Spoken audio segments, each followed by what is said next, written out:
किंतु दीपा का ध्यान इस सब की ओर न था। सुर्ख जोड़े में लिपटी वो अपनी ही किन्हीं सोचों में गुम खिड़की से बाहर देख रही थी। आकाश में चांद न था, स्याह अंधेरी रात थी और दीपा इस अंधकार से अपने जीवन की तुलना कर रही थी।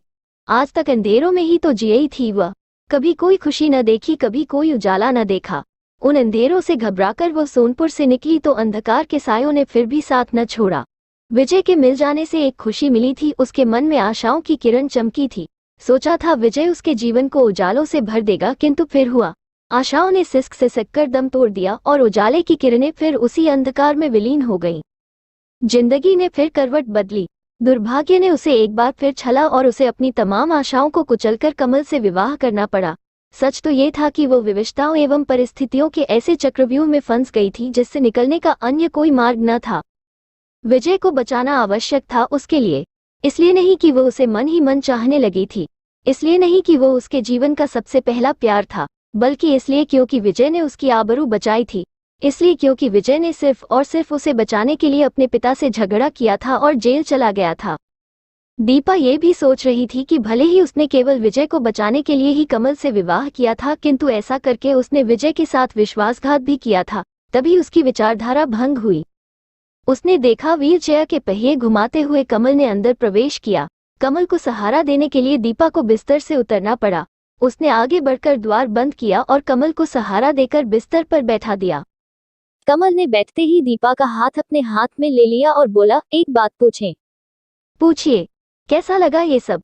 क्या यह विवाह, तुम्हारा संयोगवश यहाँ आना और विवाह बंधन में बंध जाना? ये संयोग न था, और कुछ परिस्थितियां और कुछ मेरी विवशताएं। विवशताएं क्यों? जीवन का सफर अकेले न कटता। ओह! कमल को दीपा के इस उत्तर से आघात सा लगा। उसने दीपा का हाथ छोड़ दिया और बोला, किंतु मेरी चाहत, मेरा प्रेम, यह आपकी भावनाएं थी, मेरी नहीं। तो क्या मैं ये समझी कि तुम्हारी कोई इच्छा न थी? जो बीत चुका है आप उसे क्यों दोहरा रहे हैं? दीपा ने कहा। फिर एक पल रुककर वो बोली, और वैसे भी संसार में प्रत्येक दिन इतनी शादियां होती हैं, क्या सभी शादियां लड़के लड़की की इच्छा से होती हैं? क्या यह आवश्यक होता है कि विवाह से पूर्व एक दूसरे को पसंद करते हो अथवा चाहते हो? यह तो है, कमल बोला। फिर भी जिससे विवाह का बंधन बांधा जाए, उसके हृदय में अपने साथी के लिए प्रेम की भावना न हो, यह भी तो ठीक नहीं।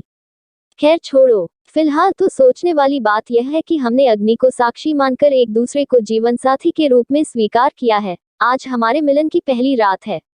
दीपा मौन चेहरा झुकाए रही, और कमल फिर बोला, आज की इस रात हमें यह वायदा करना चाहिए कि हम एक दूसरे के प्रति ईमानदार बने रहेंगे। दीपा ने पूछा, इस संबंध में बेईमानी क्या हो सकती है? कमल को इस प्रश्न का उत्तर न सूझ सका। साथ ही उसे ये भी अनुभव हुआ कि उसे दीपा से ऐसी बात न कहनी चाहिए थी। अतः बात बदलकर वो बोला, नहीं, मेरा मतलब था कि हम दूसरे को जीवन भर यूं ही चाहते रहेंगे। वैसे मुझे तुम पर पूरा भरोसा है। इतना कहकर उसने दीपा को अपनी ओर खींच लिया और बोला, क्या सोच रही हो? कुछ भी तो नहीं। वैसे एक बात कहूं। वो क्या? तुम्हारे आने से मेरा ये घर उजालों से भर गया है। यूं लगता है मानो आकाश का चांद हमारे आंगन में उतर आया हो। पहले क्या था? घोर अंधकार, निराशा की बदलियां और पीड़ाएं। कमल ने कहा। इसके पश्चात दीपा के कपोलों को अपनी हथेलियों में लेकर वो बोला, सच कहता हूँ, जीना कठिन हो गया था मेरे लिए। इतनी पीड़ाएं थी कि हर पल बेचैनी बनी रहती, और ऊपर से वो अतीत जब भी अवसर मिलता वार कर बैठता। उषा की वजह से? दीपा बोली। हाँ, उसी की वजह से। बहुत चाहता था मैं उसे।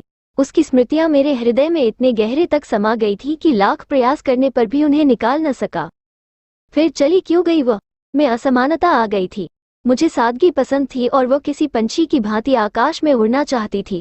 प्रतिदिन शॉपिंग, सिनेमा और क्लब, इन सब बातों के कारण दूरी बढ़ती गई, और फिर एक दिन वो आया जब वो मुझसे हमेशा के लिए अलग हो गई।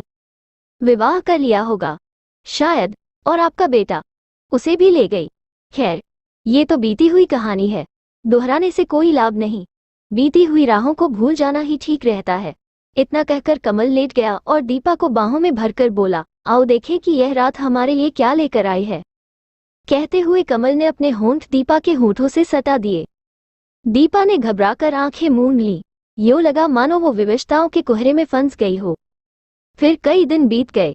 कमल तो सुबह ही अपने ऑफिस चला जाता था, किंतु क्योंकि शिवानी घर ही रहती थी, अंततः दीपा को घर से बाहर जाने का अवसर न मिला।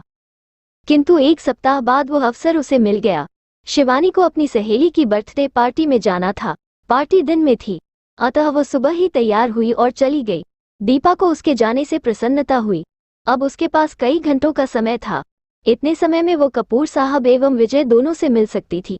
कमल को भी 5 बजे के बाद ही लौटना था, अतः वो शीघ्रता से तैयार हुई और एक ऑटो रिक्शा में बैठकर कोर्ट आ गई।